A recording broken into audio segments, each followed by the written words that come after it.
Animation's working. This meeting is being recorded. Okay, everybody. Again, we're going to do animation today and also Tuesday. Tuesday will be mostly a working day, but we'll maybe work on some animation stuff specifically. Thursday, I have a guest lecture coming in at 5 o'clock. So we'll do a little bit more presentation until 5. And then from 5 to 6, our guest speaker will be here. And then after that, spring break. Pardon? Who's the guest speaker? Grant. What's Grant's last name, Stephen? I just had it in my head. Now I forgot it. Grant Rogers. Oh, is he like a Yeah, game he's designer? Yeah, he's a former student who's Okay. a game producer, and he's been working on. He's told me the list of games he's been working on. They're pretty well-known games. Oh, And he works. I don't know what company he works for. He works, I guess, in the North Bay here. But that'll be good. So we can talk to him. And then the week after that is spring break. And I'll be going to the computer game conference in Las Vegas on the 23rd and the 24th. But I'll give you some feedback on what I find out there. Hopefully I'll get to play a bunch of games and talk to people. Hopefully there's educators there that are also teaching Unity that I can get some information and some skills from and some resources.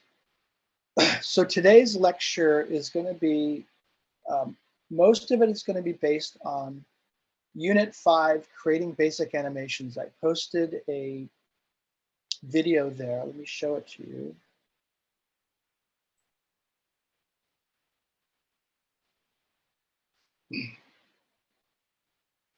Right here.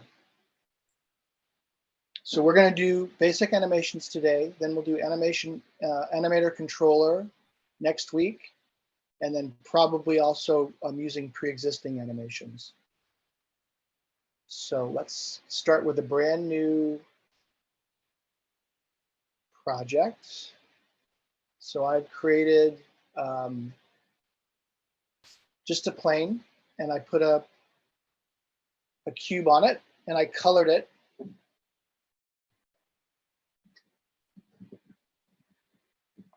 Over here. So let me create another. The animations are based on the object in the hierarchy. So what you click on there is what's going to animate. So I'll show you how to animate a cube, and then I'll show you how to animate a camera as well. It's very similar. So I'm going to create a new 3D object cube. Okay.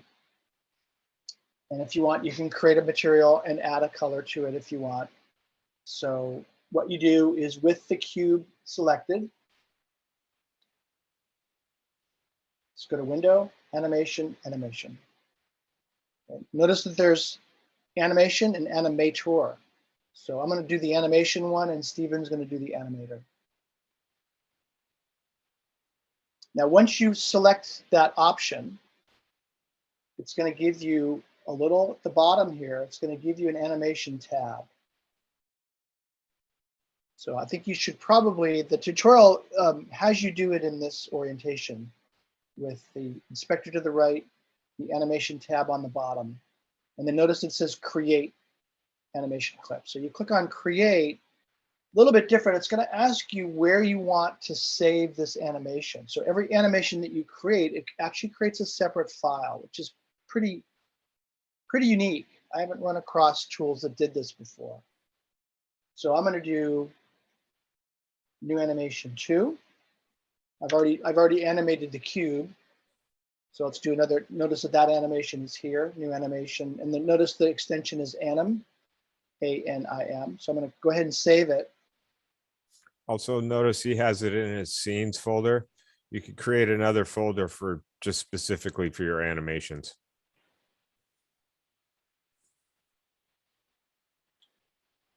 See, Probably so better to, yeah. probably Did better you- to create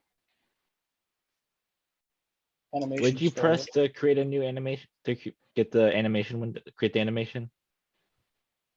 Yeah, select the object and then choose Window, Animation, Animation, or hit Control 6. Okay, then, okay. And then it'll ask you where do you want to save it, and it's going to save it. I saved it into my scene, Yeah, how do you pull up the save menu? I'm not seeing that. Well, there should be a create. You should see on here in the animation. Oh, Yeah, okay. click on the create button. It's a little bit different. Okay. What should I call the animation? Call it play animation 1 or something, or just test animation 1. You're probably going to want to delete it when we're done. First, I'm using a new game Yeah, that's fine. just in case I create a bug somewhere. Yeah, what I want you to do today is kind of just mess around and play and try to see what you can come up with. I'll show you the basics, and then you guys will practice it, and then I'll show you some more basics, and you'll practice some more, and then I'll probably show you 3 or 4 skills for a total of about 8 skills, and then I want you just to practice for an hour building different things. And then, you know, after an hour, Stephen will come in and show you some additional things. The key, my key objective for today is to teach you about this animation timeline, and all animation tools are really similar. They have these timelines, and they also have things called keyframes. And you're going to be animating different properties here, right? So what I think you want to start with is turn on the animation by clicking on this little red record button. Turn on the record. Notice that it goes kind of red here, and this is highlighted. And then jiggle your cube like that. Just jiggle it a little bit, and then notice it creates something. It creates a diamond here. These are keyframes, and by the way, they're the same in After Effects and in Premiere, which is the only other tool that I really use to animate. And so my goal today is to really give you an introduction to keyframes and how they work and what they are, and just the overall kind of properties of keyframes, because they're all the same, and all animation programs have keyframes. So it created a keyframe, and now if by the way, I can come in here to the animation tab, and I can zoom in and out using my mouse wheel. Okay. And notice that it zooms out in both the Z and the X and the Y directions. Okay, and you'll notice that because I kind of wiggled this thing, it's animating the position property. But I can animate the angle, I can rotate it and animate the angle. I can animate the light. I can animate camera. What are some other things that they You can animate the scale, you can animate the material, all kinds of different stuff like that. Also notice so- when he messed with the mouse wheel, his keyframes, they went up. He went from 1 minute to 3 minutes. And you can see you can make really large keyframes if you need to, up to, you know, however long you need to. But I advise not to do that unless you really need to. You could make a 10-minute animation, but generally tend not to do that unless you're just having somebody sit there for 10 minutes. But anyway, wow, that's pretty long there. Yeah, that's going to be a long animation. All right, so what I'm going to do is I'm going to move it out to here, right? And then I'm going to move my cube to the end. And then if you press the play button, you can see the animation. So that's what is that, a 4 second? 3 seconds. A 3 second animation. No, that's 2 seconds. Okay. 'Cause- Yeah, 5 is here. Yeah. you're Yeah. right. Press this. You can also press the space bar and also play it. So that's a really common dynamic. You press space bar to play. Premiere is the same. Final Cut's the same. And then press the space bar to stop. Now you'll notice that it just starts over from the beginning, and it looks really ragged. So a good strategy is to take your first keyframe here in position and copy it. Command C, and I'm going to go out here to, let's say, 5 seconds. And I'm going to paste it in, Command B. And I'm going to press the space bar. And notice now it's smoother because I've copied the original keyframe, and now it starts and it loops in a perfect sequence.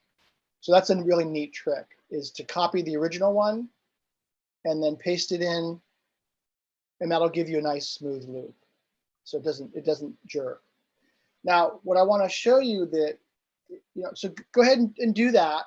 You play around with moving it. And then also, once you get it animated, try moving these keyframes closer. And press spacebar. And then move them further apart.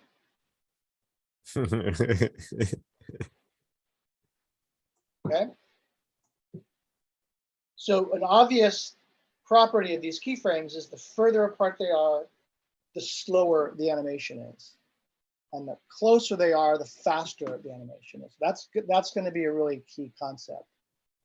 Oftentimes your animations are just too darn slow and they're not realistic, or they're maybe too jerky.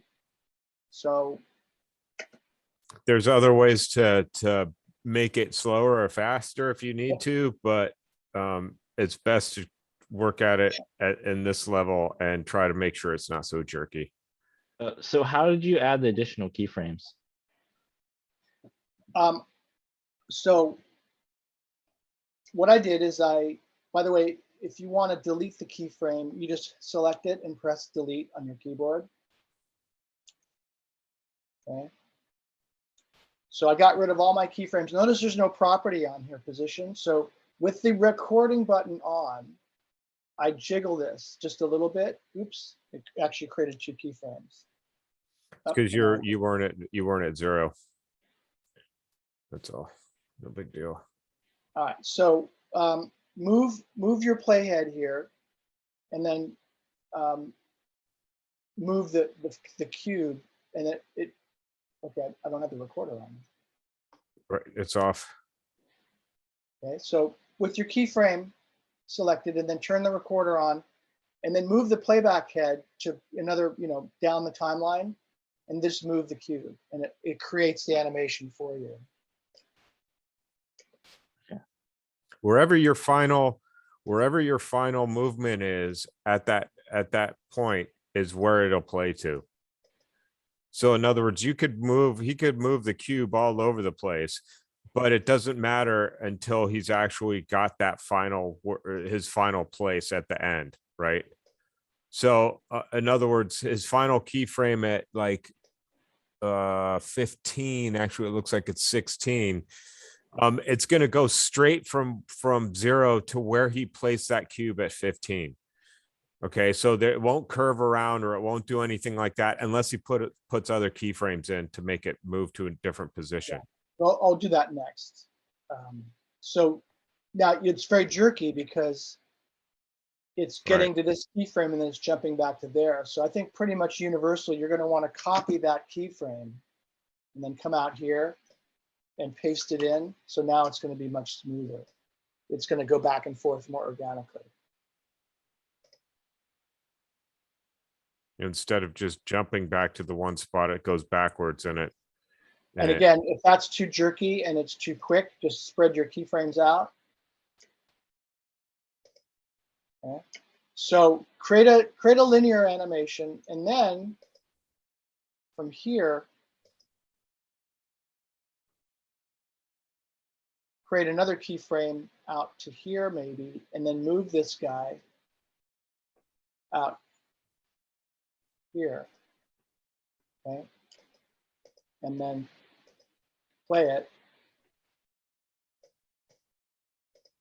And you'll notice that it's jerky again because it doesn't keyframe back to the original. So that's okay. I'm going to copy the original keyframe. Let's zoom out so we can see. I'm going to copy this original keyframe, Control C or Command C. Control C if you're on the PC, obviously. And then go here, Control or Command V. And now I've copied that home keyframe, so it should be a lot smoother now.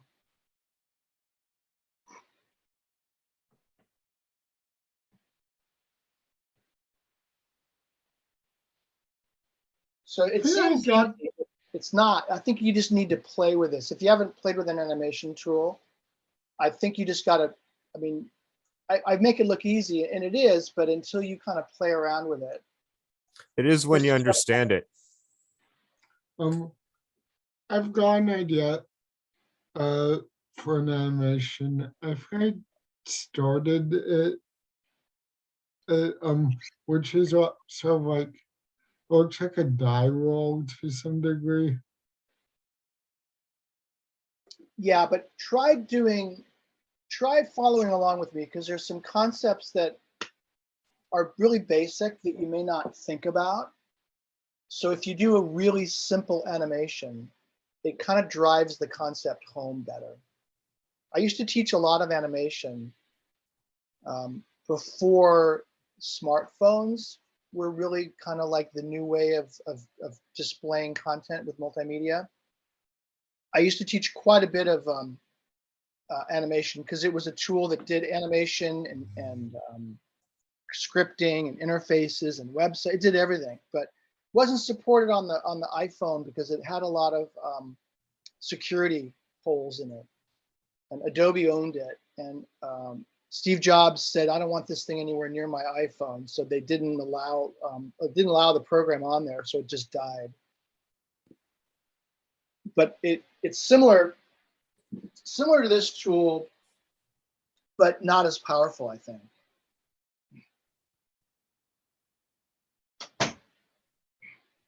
All right, so what I'd like you to do is create some kind of animation with this cube just going around the edge of your plane.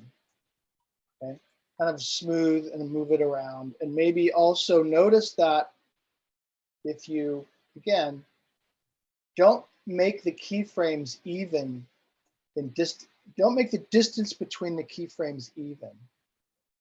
Right? And notice it just gives you a different effect. Okay.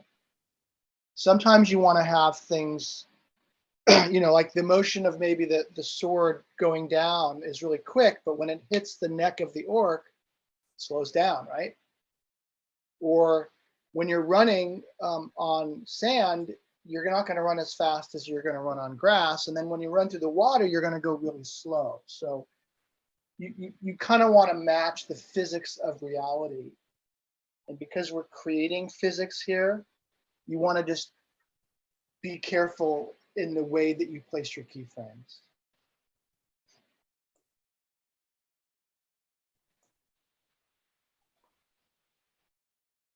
Try to make it not so jerky.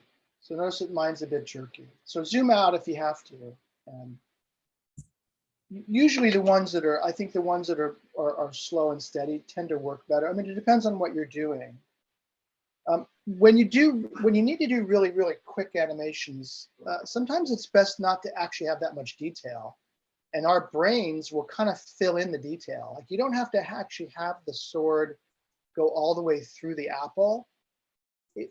Our brain tries to mimic reality. And if you just leave out stuff, it's actually been more effective in some cases to let our brain complete the illusion because we so much want to make sense of the world. So it's definitely, again, one of those sub skills that if you really like animation and you specialize in animation, and especially you specialize in 3D animation in Unity, you're going to be a more probably valuable commodity to a game company because not everybody is good at it. Can be So tough. go ahead. It can be really tough especially when you start getting into like creatures and humanoids and stuff. Sometimes you just have to like really go in and do some finite detail on the animations just to make it look right. Or you might have a little pop or something like that Yeah. you have to go in and fix. And people get paid really well for that kind of stuff. Oh yeah. So my vision is we have a motion capture suit in a unit where we can actually put a student in the suit and they can go through all the, the animations of running and jumping and kicking and all that, which will capture it for you. But that's really the easy part. The hard part's going to be coming back into this animator and making those movements smooth and realistic. So kind of like my idea is to kind of show you guys a little bit of everything. Probably everybody's going to need animation. Even the 2D students, you're going to have quite a number of lifts and elevators and movements. And the reason for that is that our brains are tuned to key into movement, right? We're very, very precise. We notice things that move. And we expect them to move in a certain way because we've been looking at video and things moving in the real world. So you got to get it looking right, or it just doesn't look right, right? It looks like an animation rather than it's reality. And it's getting better. Now, what I want you to do is kind of move this thing around your plane, but you'll notice that unless you change it,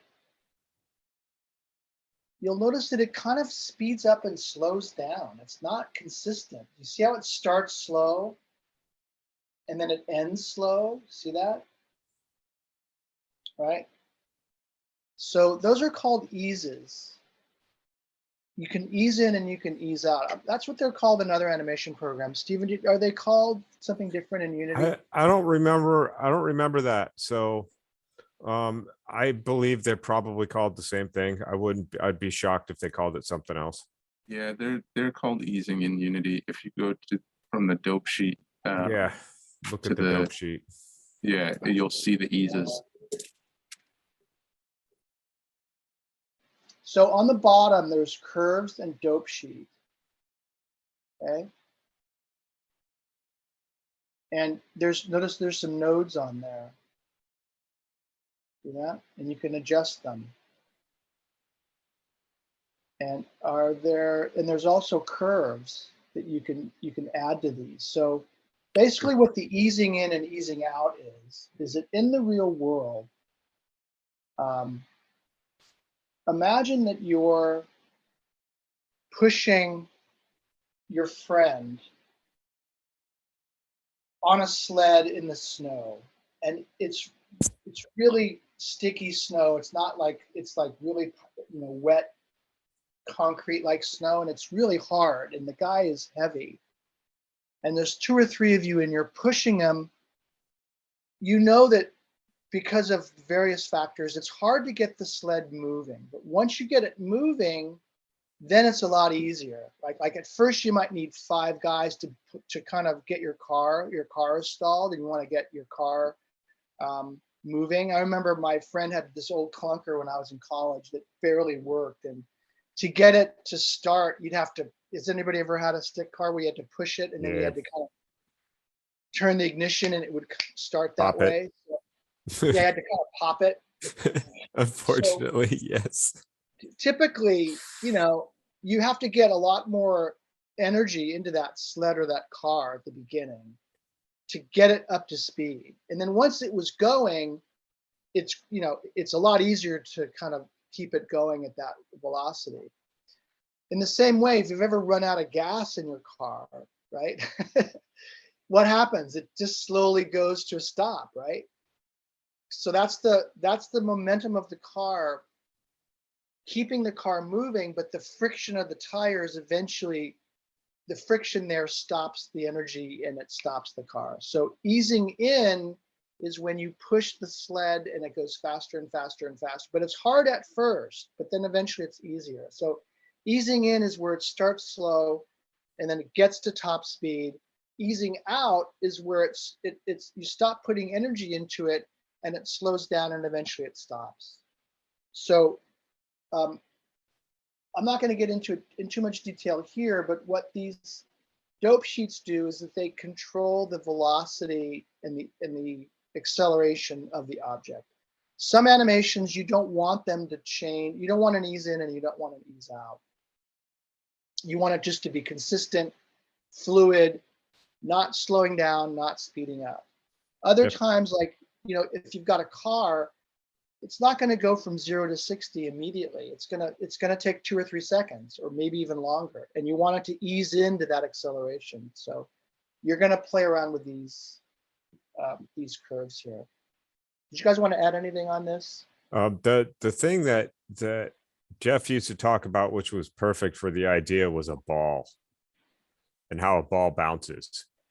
And when it Exactly. bounces, it starts out slow and then it goes up, it speeds up as it gets up high, and then it kind of slows down a little bit and it comes down really fast, right? And it doesn't slow down just before it gets to the ground. It's actually going at a constant speed. So kind of think of it like that. Also, for you guys who are planning on doing a first person melee style game, what he's doing here is basically how we're going to be swinging the arms, swinging the weapon around. So pay attention. We'll end up going over it again, but just to throw that out. I think it's better just to do something that's really simple Yep. and play with it, and then Yep. zoom out. But notice that this thing is going crazy, right? It's almost like a molecule now. And the reason is I change these curves, right? The tool that I used had just an easing in and an easing out slider that made it a little bit easier to understand, but it didn't give me the control that There these- should be some pictures when you look at the curves that has it. When you click on the curves, I don't know why wasn't showing it. There's supposed to be like some little pictures of curves down there that you can select from the different curves. And I don't Yeah, in know. the tutorial, this is in the tutorial as well, although he doesn't cover it as much as I'd like you guys to do. He doesn't cover it that much, but it is an important part of animation. Do you want the animation to be really consistent? Like it's a plane that's just going around in a circle like a helicopter, or is it a dive bomber? The dive bomber is gonna, the dive bombers don't start off fast. They get faster and faster and faster the closer they are to the ground, and then they reach their maximum velocity right before they pull up, right? So it's a lot harder to strafe when you're diving. It's really takes a lot of skill because you're going a lot faster, and then you pull up, and then you slow down until, if you don't even out, you're going to stall the jet. So I think probably best to play with these with a simple animation that you're creating now. And again, If you don't mind, James, I'd love to make a couple of clarifications for everybody. sure. So the first thing I'd love to point out is what Stephen was talking about, where you should be able to see the bits of animation with the keyframes.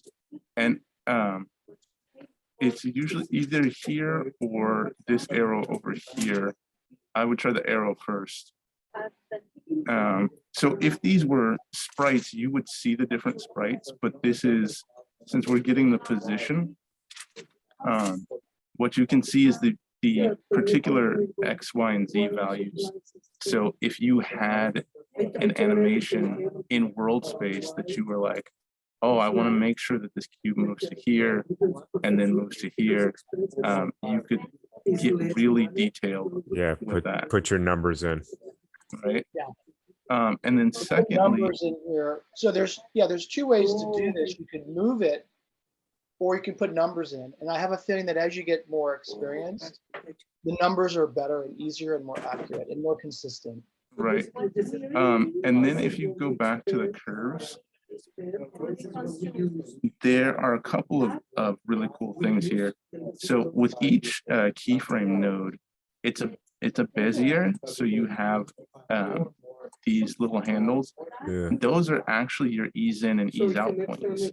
So you should be able to, I forget what the key is to do it, but you should be able to grab one of those handles and move it in towards the, yeah, I think it's either Shift or Control or Alt allows you to move those handles separately of the node. And you should be able to control your ease in and ease out that way.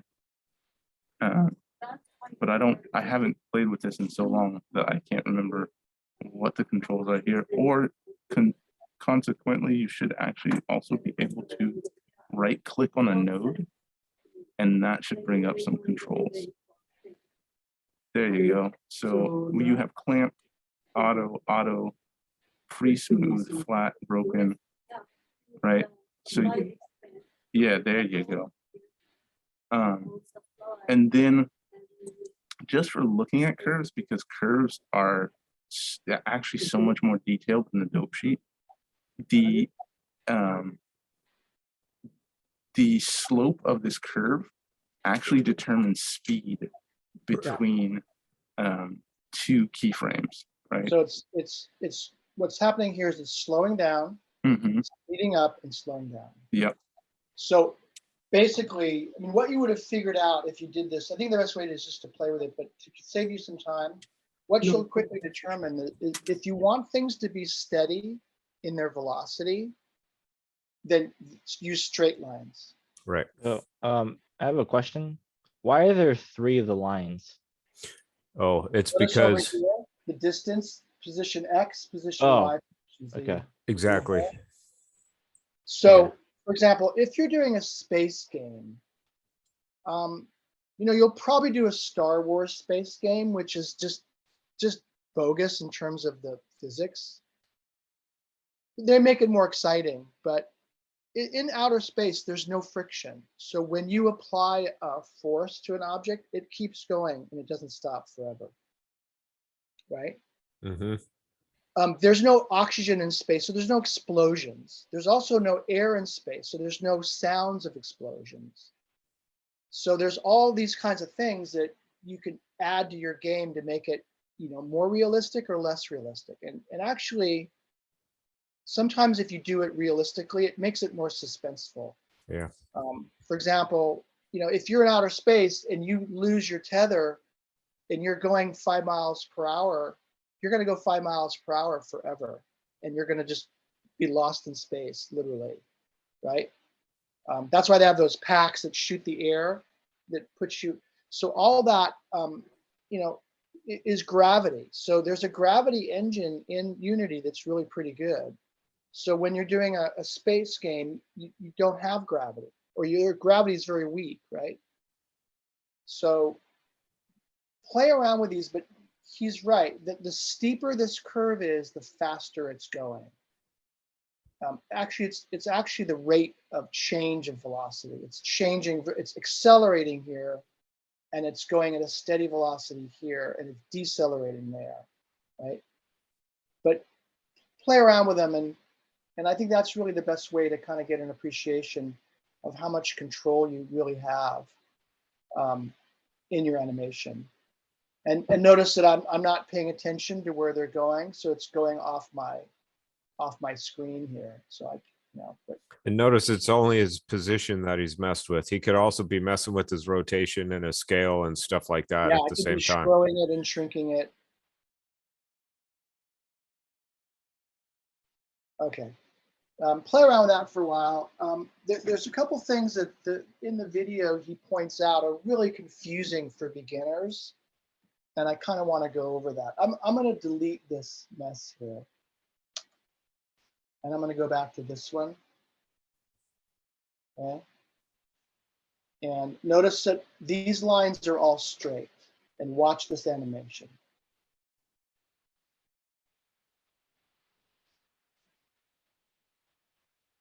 I need to zoom in a little bit.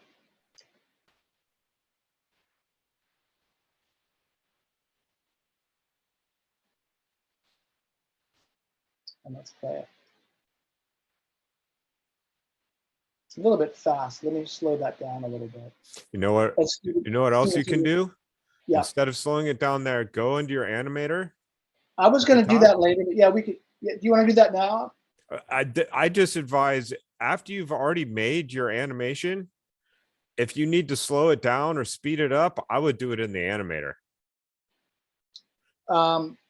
So you'll notice that when I click on the cube, it adds a animation right here. See that? The animator, yeah. And there's an animator there, and it's the controller is the cube. And if you double click on that, that's the animator, and the speed is click here, and the speed is right there. So turn that to 1, for example, and then go back to. Go back to your, you were fine down there. You just need to go to your game or your scene And and go to your animation again. yeah, which one was it? It was that one. What did I do? There you go. So I slowed it down there too.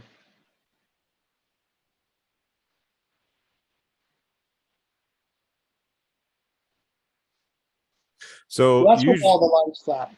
yeah, usually what I try to do is give it what is it? A full minute of animation, do it all within there, and then try and use the animator and turn it up, speed it up or slow it down. But it's really up to you.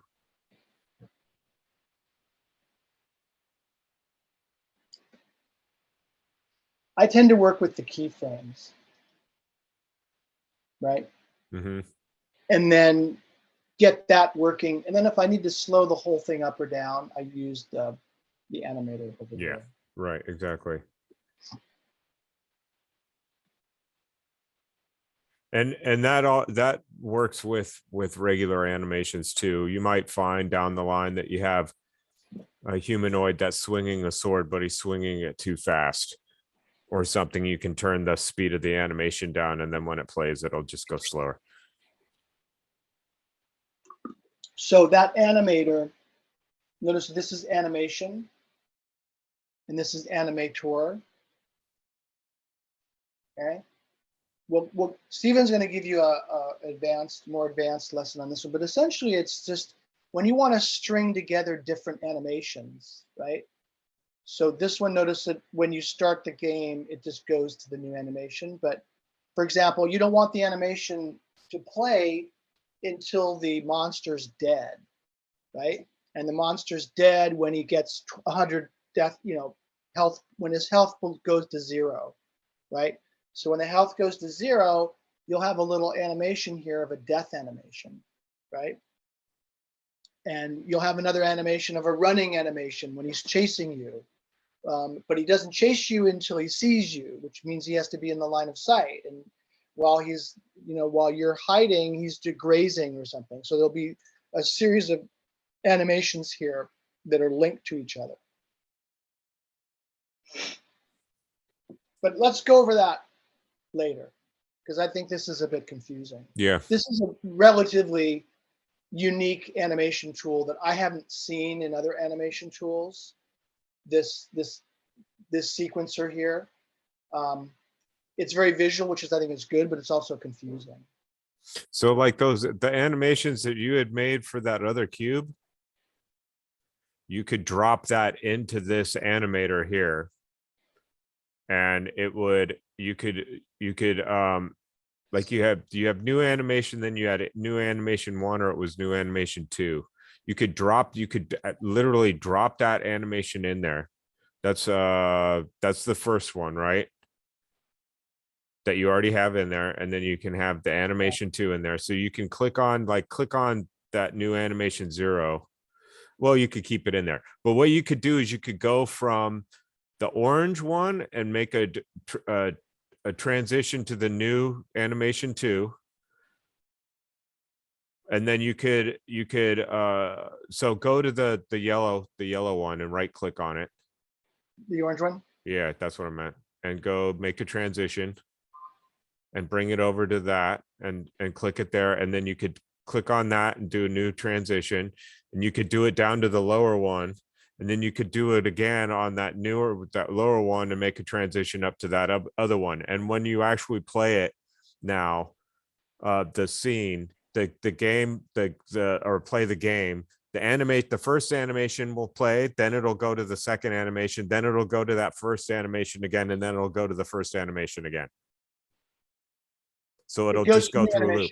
animation 0, right? Yeah, And then back to the. right. So if you play it, that's how it should work now. Yeah, so it could be grazing, dinosaurs grazing, dinosaurs moving, dinosaurs raising his head, dinosaurs grazing. Right.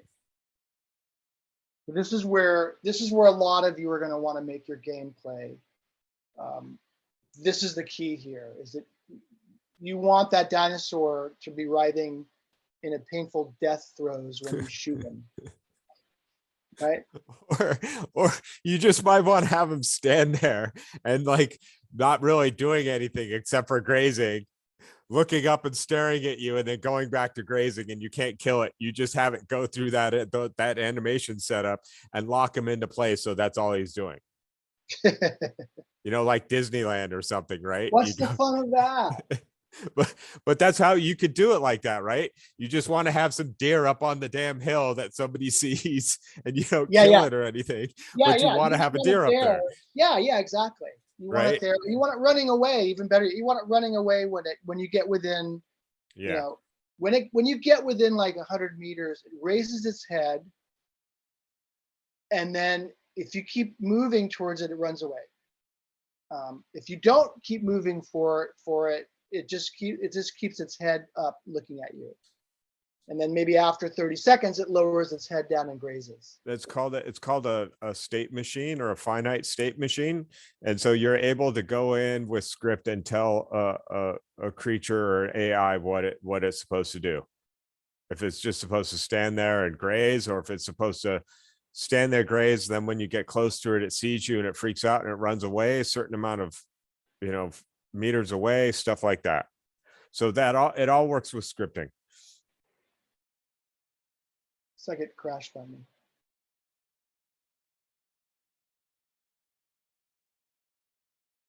That's the best game development demonstration.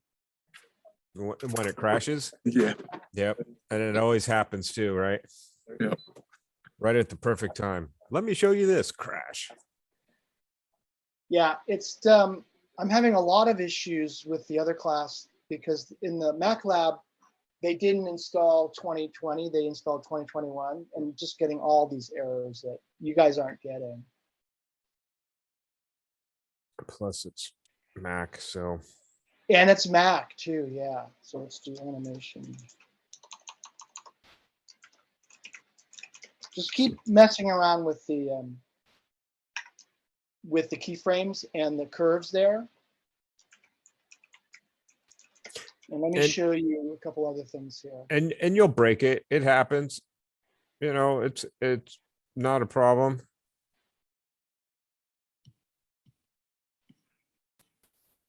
The more you do it, the better you get at it.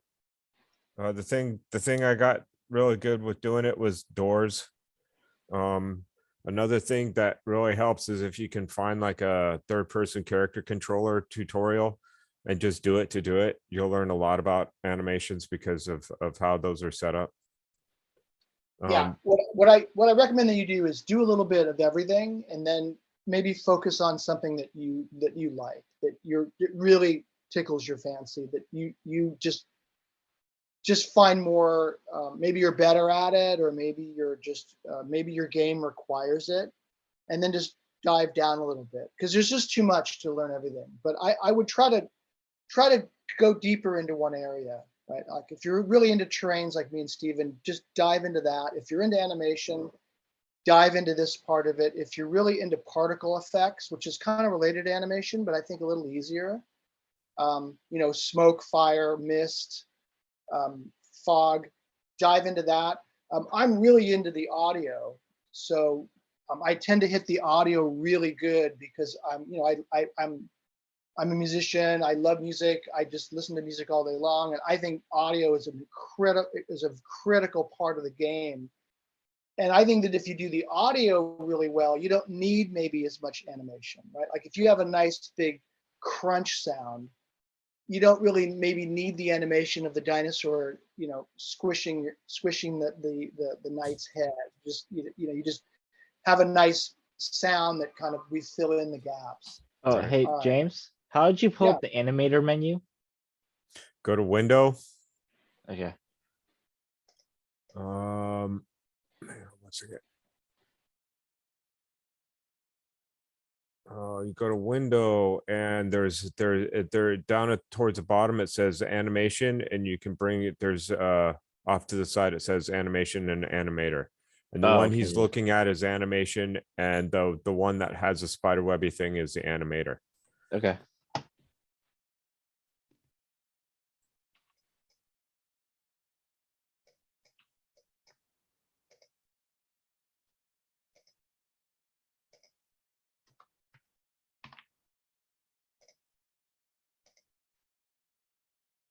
So I'll start again, create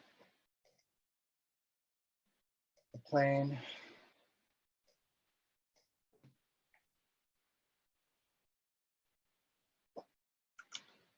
Ten by 10.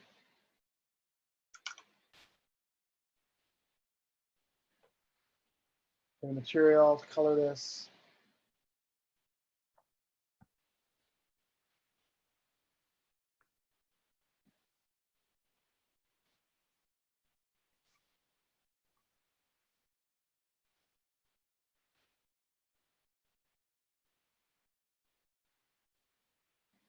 Let's do a sphere this time. Let's make it bigger.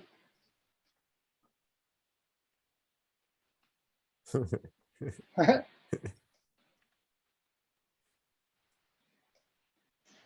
right. Close enough. All right. So if you want, you can create another one like I did. And here's something that the guy mentions is confusing and certainly would have been confusing to me. It would have driven me crazy if I didn't know this using a lot of other animation programs. So we'll go in with the sphere selected. We'll go to window, animation, animation. Okay. And click on bring it down here, create, call it sphere.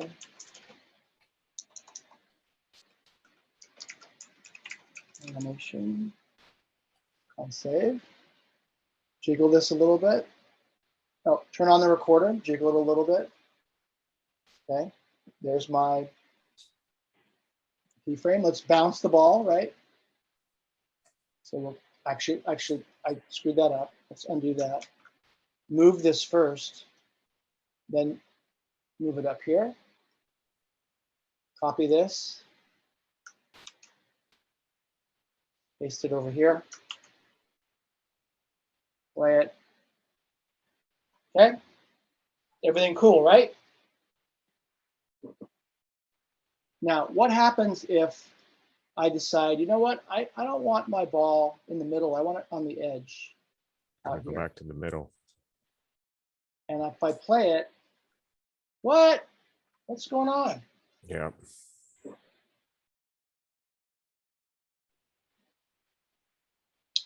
So the way this was explained in the tutorial is that when you animate this thing, you're animating the position right here, right? That keyframe is starting from that position right there. And you're basically, I'm not sure why that's there. That's kind of confusing to me. I don't know what happened there. Oh, you're probably because you're recording. still recording. Yeah, turn off the recorder. So turn off the recorder and then notice that it's in the middle. But if I move this on the edge here and I play my animation, it ignores the new position. See that? It's really confusing. Even though I'm moving it out there, notice that it doesn't stay. Even if I move it out here again and I push play, not only does it play from there, but if I even stop the animation, it's like it didn't record what I've just done. That's because you're animating the position and that's now set in stone. So the way that you avoid that issue is you create an empty. Yep. And you put it in the empty, right? So you click, right mouse click, create empty, call it sphere. Call this one animation. Okay. Drag that into there.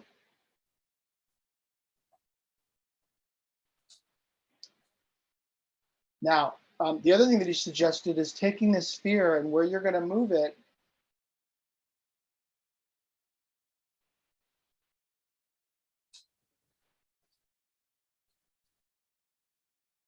Put a marker there, right? So because the animation now is relative to the sphere, since it's a child, it's relative to wherever I put the sphere. So if I put this to reset it, it's going to go in the middle, 0, 0, 0, right? And now if I push play the animation,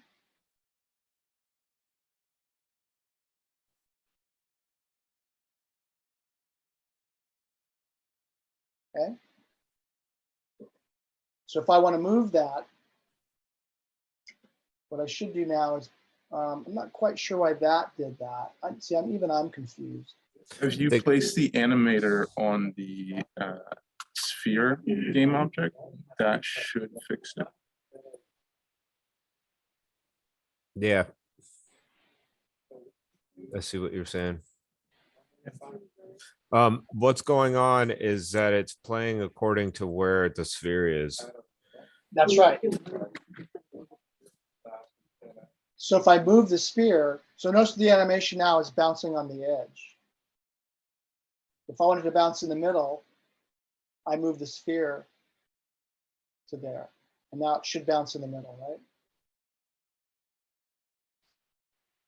Well, you weren't at 0, 0, 0 with this, with the animation with the sphere as it was. That's So, so this is how, what I end up doing is.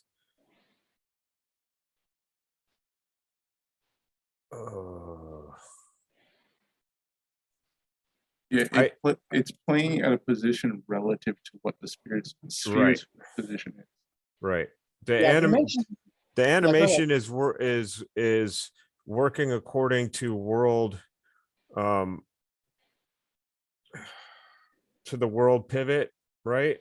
But whatever that world pivot is would be whatever the sphere is now, because it's childed onto the sphere.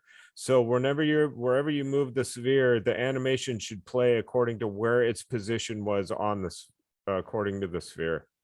Yeah. That's the best way I can put it.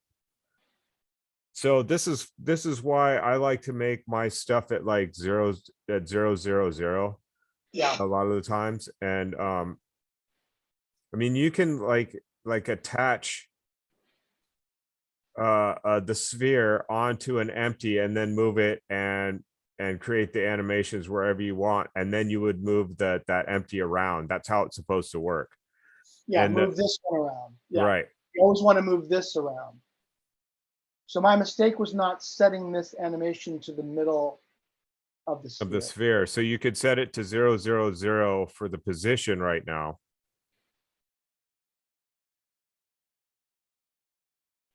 Okay, and it should do what it should do it there now. Is my guess. Yeah, So let's see if I've got it right. So because if I your want to move this, where your out, position is on for the animation is where you actually built it in world space.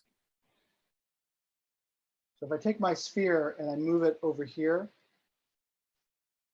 let's see where the animation goes. Yeah, it's working. Yeah. So the mistake I made is I think when you make your animation, make your sphere first, right? And then make the animation, and then make the animation, reset it to 0, 0 sphere space, right? Mhm. And that way, if you want to control where the animation is, you just move the empty. That's the moral of the story. Right, because you can have multiple different animations on different pieces all connected to the same spot. Yeah. So he could add another sphere going a different direction under that empty, and he could have the one that's called animation, which is a sphere, be going around, and then he could have another one doing a completely different route, but it would all still be under that sphere empty, and you could move it around and they would still all work together. So if I understand this right, so what you do is you set the sphere and the animation to 0, 0, then you make the animation and chop the sphere, and it should be able to move anywhere, right? Yes, Okay. basically that's it. Yeah. Yeah, I think Wherever- what you want to do is you want to do this, because if you just watch the video and you go, okay, it won't sink in. So just try it. Like I did it. I made a mistake, and that's a good way to learn it. Is I think creating the empty first, then setting the animation up inside the empty, and then set the set the coordinates of that animation to the middle 0, 0, 0 of the sphere.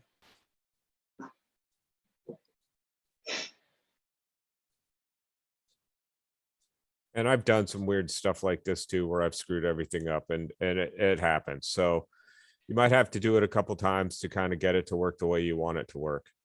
But once you understand how it works, so the animation is still playing at whatever the 0, 0, 0 mark was, according to the sphere now has become the world location, Yeah, that's right. and the animation is playing according to its world animation or its world coordinates.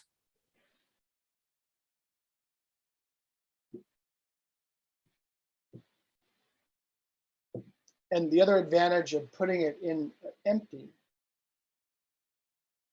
is you can duplicate the empty,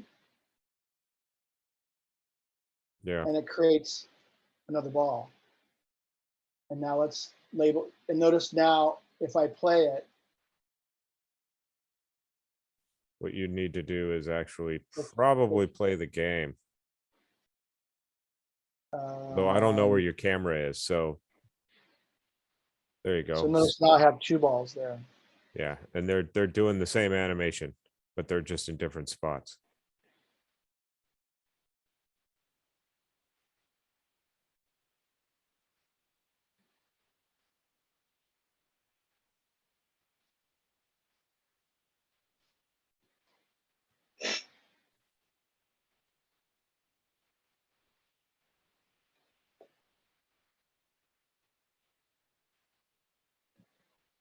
If you struggle, just watch the video that I showed you in the class. It's the animation, basic animation video. It's really good. He goes into and makes this crazy, crazy animation in there. I mean, go ahead and do that if something that you think you're going to want to get in deeper into animation.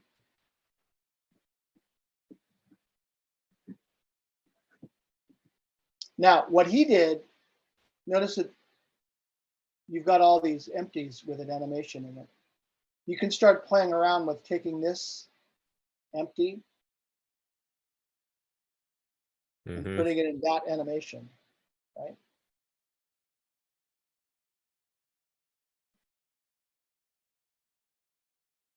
And see, now it's moved again because it's at a different world space. Okay, and then what I recommend that you do is try doing rotation as well, right? Or Or scale. scale. Try doing scale, where you scale these things. Notice it over here, position. So I haven't actually done this, but if I click on add property, I can do scale, right? Transform. Yeah. Open up transform. And then Add property, transform. with the little arrow. Open it up. There you go. And then There's yeah, a scale, Yeah. scale and rotation. So now it's set for you to start scaling it.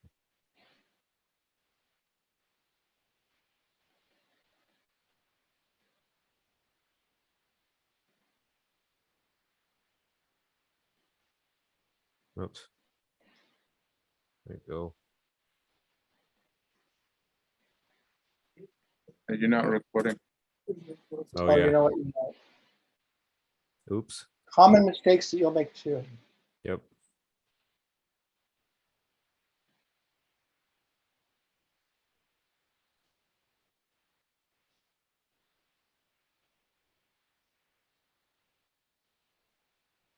Okay.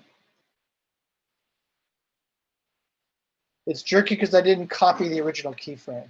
Yeah. You get the idea. And now if I play it, so this only plays one animation at a time. But if you play the game, it'll do all the animations. It's actually off the screen, isn't it? Yeah, your camera just needs to be pulled back or something. Yeah. No big deal.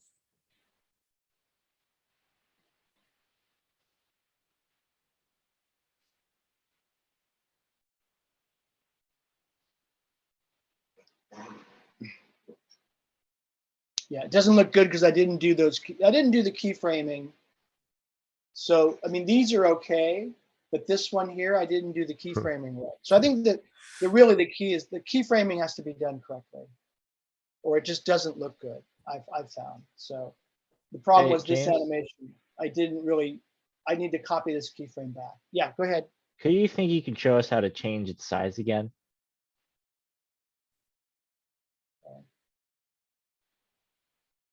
So let's create another empty.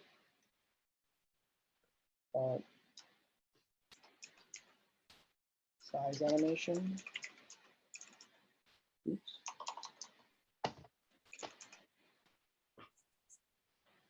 And then in that empty, I'm going to create Hold on. Put it to 000 first. the size Yeah, animation yeah.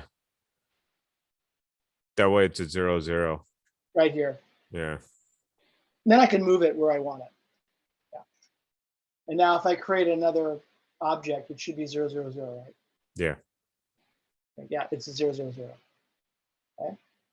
And let's start off with it bigger.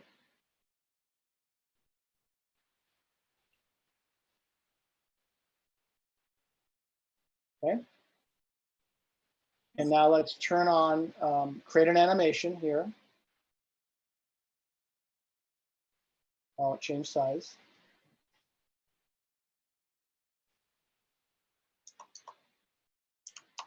Size here. Like that. Here's my keyframe. Turn on the recorder. Don't forget. That's going to be a common error, right? Turn on the recorder because there's a lot of steps. That's why I think start off with some stupid animation tricks, right? And just click on that. Jiggle this a little bit. Okay. Notice that I'm on the scale tool and I jiggled it a little bit, and notice that it came down here and did sphere scale. No, you guys, you can always put your numbers in, still. Like, Right here. yeah, notice, yeah, at the top, the numbers are red. He could put them in and make it all at 3. So he starts at 3 if he wants, right? So let's do this at 8. 8. 8. And the animation's already done. So that's what tweening means, is it creates all the tweens in between those keyframes. So I think that's too fast. So one way to make that slower is just to extend that out. And I can zoom out here. I'm clicking on my mouse wheel.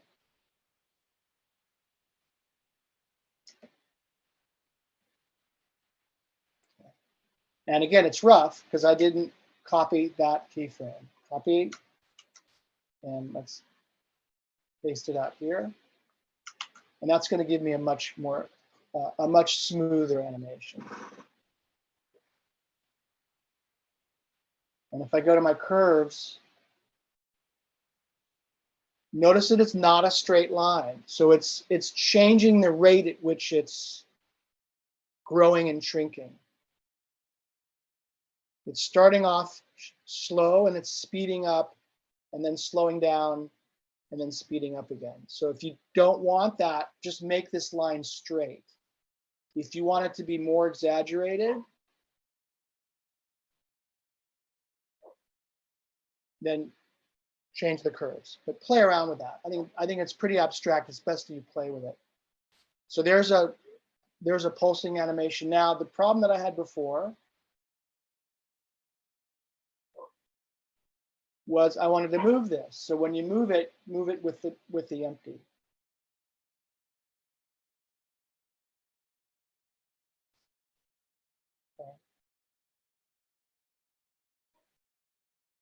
And now if I play the game, it should move. I'm not sure even where it is. Oh, it's here. Looks like it's going forwards and backwards, except for it's just growing. Yeah, it does. Well, that's the other thing is that if you have a moving object, it's going to get bigger. Yeah. So you can play with that as well.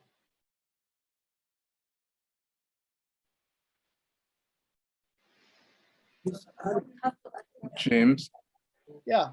at this point, do you want me to take the 2D students? Because I think we covered all of this in terms of 2D animation. Okay. So Uh, Stephen, did you want to? How do you guys feel? You want to play around with this more, or do you want to learn more about the animator? Where are you guys at?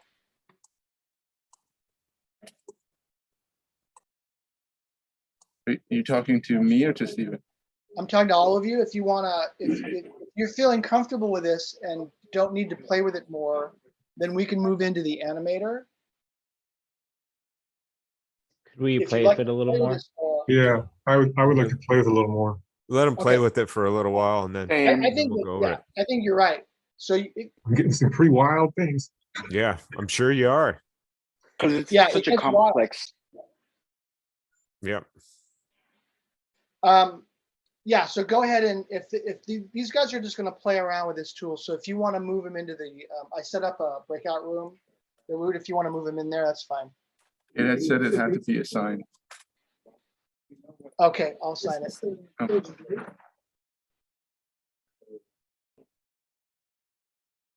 The thing about doing this stuff is that you only want to do really simple animations with this. You don't want to try to make a person run or jump or anything like that. You need to take it, you really should take it into another program. You can fix some animation sometimes with this, but it can be really hard to find the bone that you need to adjust. So like I said, this is just for basic stuff like maybe platforms moving or balls bouncing, stuff like that. The next part is more for actual like a run animation or a swinging animation or a punching animation. You would bring those in from another program, or sometimes the models have them. Okay. I've opened up a breakout room so you guys can choose which one you want to go into. You guys set? No, I'm not seeing the control pop I'm up. not seeing it either, Let's see, close all rooms. although I guess I'm still hanging out here. Let's But recreate. Okay, here we go. Let participants choose. Okay. And recreate. Okay, there you go. That you should see it now. Awesome, thank you. okay, there's 2 rooms. I'll just stay in this one here. All right, 2D guys, we'll go into room 2.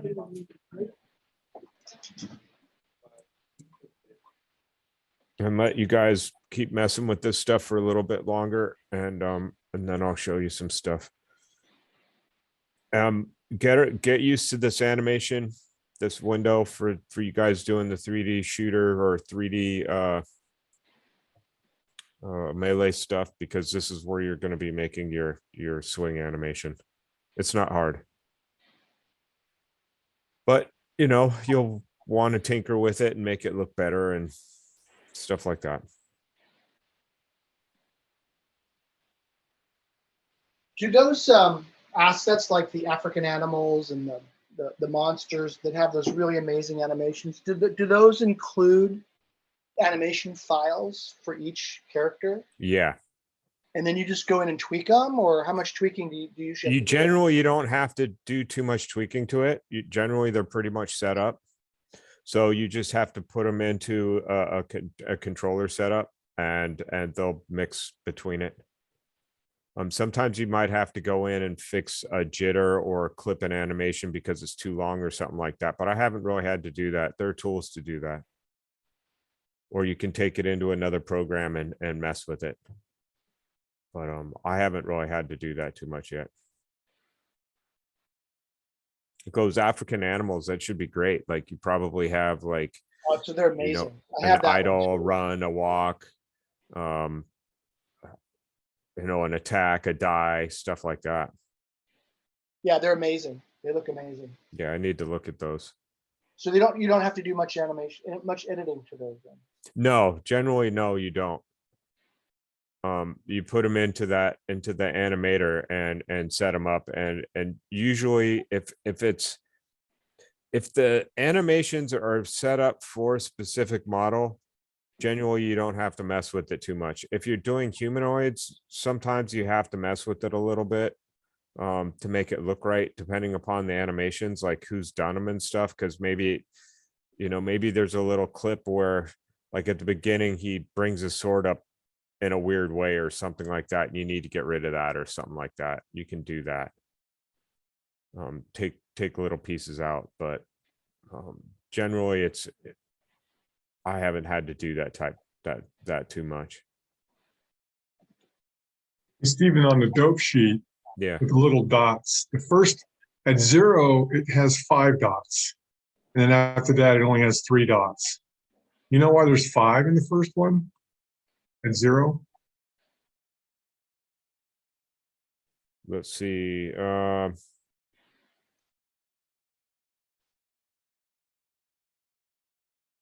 Nope. curves, right? Is it on the curves? Well, I'm looking, yeah, let me see, hang on. Uh,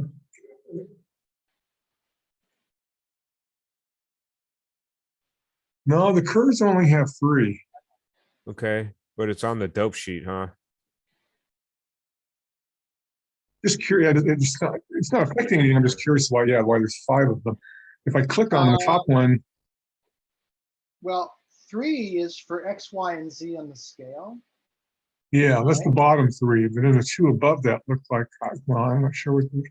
So the other 3 could be size, right, of scale?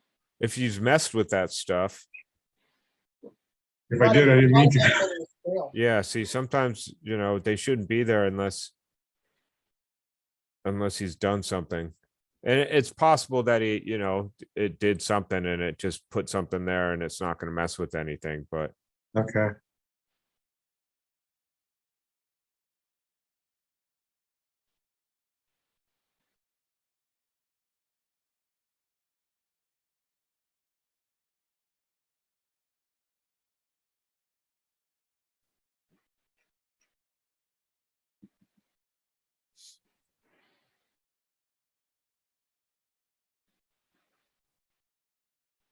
I'm gonna get a drink of water. I'll be right back.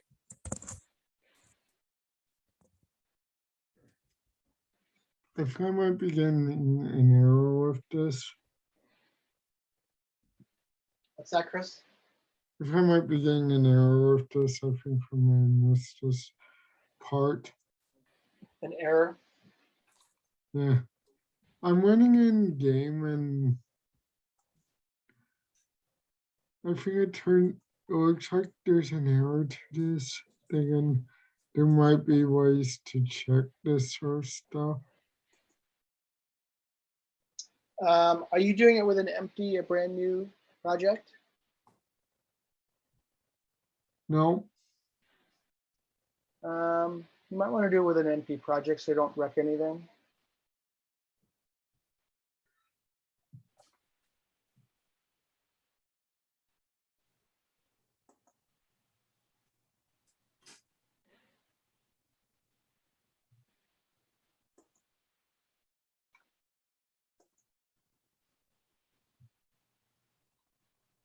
So I know you said that the curves change the velocity, like how it speeds up and how it like slows down. Is there Yeah. a way to make it like make it slow at the beginning and speed up at the end? Yeah, Or- just in other words, it starts slow and it gets faster and faster and faster. Yeah, because I'm playing with the curves, but it's just really just moving it like up or down. Um,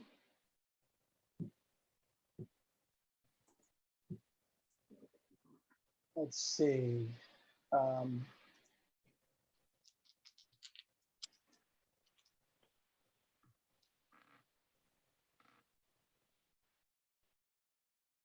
So do this. I'm gonna actually stop the recording too.